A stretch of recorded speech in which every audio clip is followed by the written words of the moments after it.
Had this fellow who came up afterward, Mr. Friedman. He was on the Goldman Sachs board, and he didn't last too long as a Fed chairman. Why? Because he had a conflict of interest. Is it possible that there's so much conflict of interest here that all you folks don't even realize that you're helping people that you're associated with, and you should be recusing yourself for America's ethics? I behaved with the... You don't think you should have recused yourself when you asked Lehman to go in bankruptcy, you didn't put Bear Stearns in bankruptcy, and then you folded Merrill Lynch into... I mean, isn't there some point where you got to say, hey, I got a conflict of interest here? You don't feel any kind of scintilla of ethics on this thing at all? Totally. I operated very consistently within the ethic guidelines I had as Secretary of the Treasury, and when it became clear that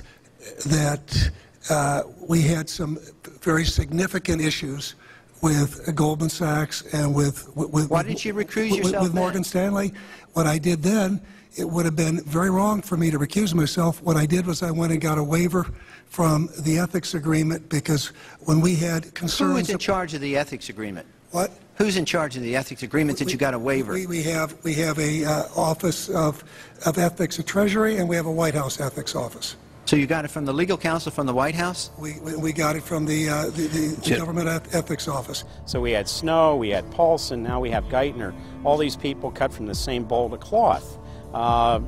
These are not independent Treasury secretaries. They're part of the problem, not part of any solution. And it would have been nice to see President Obama effect some change in Treasury, but of course, he went and got a Wall Street insider as his Treasury Secretary. Everything that's speculative, parasitical, cancerous, bloated from all these administrations, going back to Carter and even beyond, comes together in the Obama administration. With Volcker, with Summers, who's part of the economic crimes under Clinton, the guy who brought you derivatives and the abolition of the Glass-Steagall firewall. You could not have gotten a more perfect setup for a takeover from a previous government, the Bush regime, than the Obama regime. Now, there are some authors out there already saying that it's the same bunch, and it's true. It's the same bankers who put the same boys forward. Obama, far from helping the public and giving them something new or giving them more power and say over their own affairs, has actually sided immediately with the bankers who once again have robbed the public blind, and now they must get bailed out by your tax money. Obama does it all with left cover. He makes you think that he's somehow different from Bush, that this is somehow benevolent, that he cares about the poor. And in reality, this is the cruelest hoax and the most bogus sham. Obama is 1,000% devoted to Wall Street interests.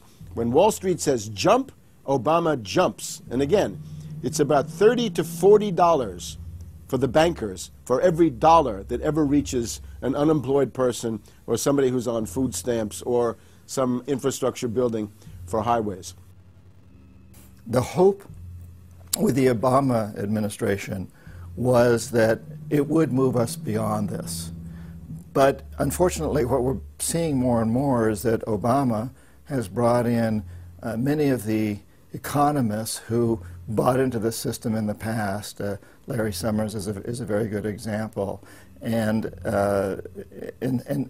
so many of his economists, many of the people there, you can really almost at this point relate Obama to Hoover, who did something similar in his presidency, as opposed to Franklin Roosevelt, for example, who brought in a very fresh team.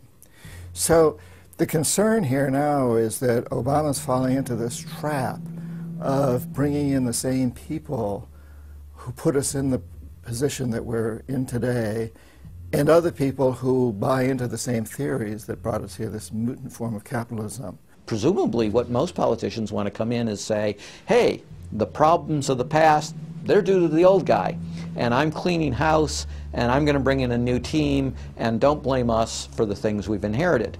Can't say, you know, those policies of the past that came before were insane, because you got the guy that was one of the key architects of those policies.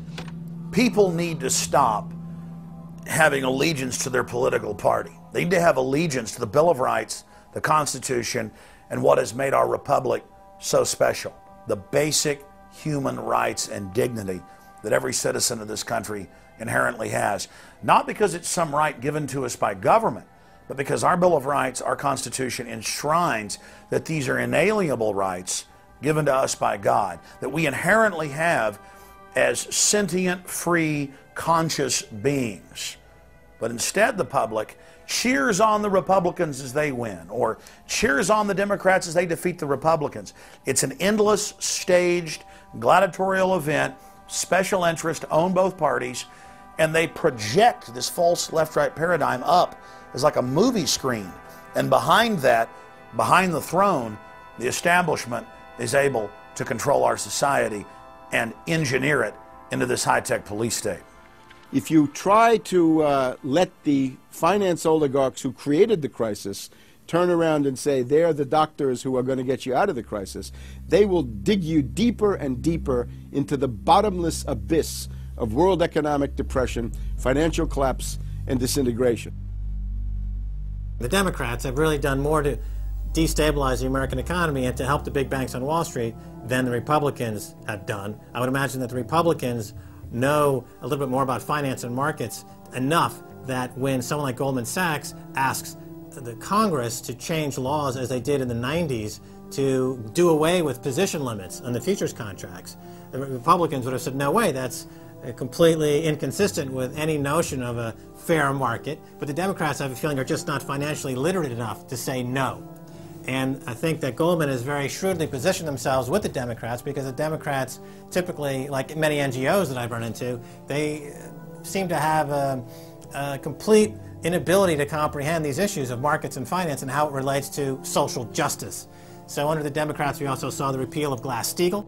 Glass-Steagall said there's an inherent conflict of interest between the commercial banking side, which is the lending side, and the investment banking side, which is taking an ownership position. And we have to end this conflict of interest by separating these two entities. You can have investment banks and you can have commercial banks, but they have to be separate. Do you think that the repeal of Glass-Steagall was a tragic mistake? No, I don't think so. You could be a commercial bank like Chase Manhattan, or you could be an investment house like J.P. Morgan, or a bank like Bank of America, or an investment house like Merrill Lynch. But you couldn't be both.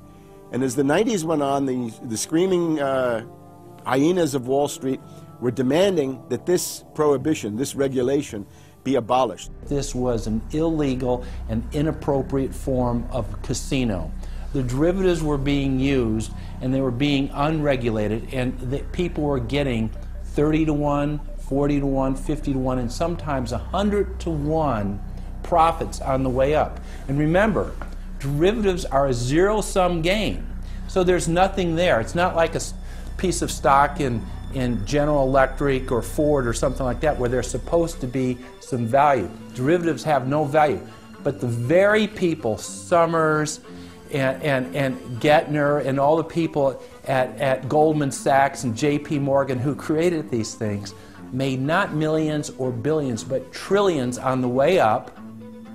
And now that these things are crashing, the very same folks are now put in charge of regulating these things and in charge of the bailout, and they are giving money to the very rascals that created this problem, took the profits.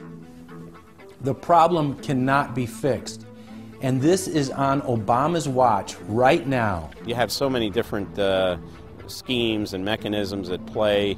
It's sort of like after there's a blackout, you know, people in some parts of the country have been known to loot the local stores. You know, they go in, they grab the televisions and they grab the stereos, and basically that's what the Wall Street gang has done. They've just engaged in this massive looting of money from their own companies and now from the U.S. Treasury. There was a lady called Brooksley Bourne. She was the head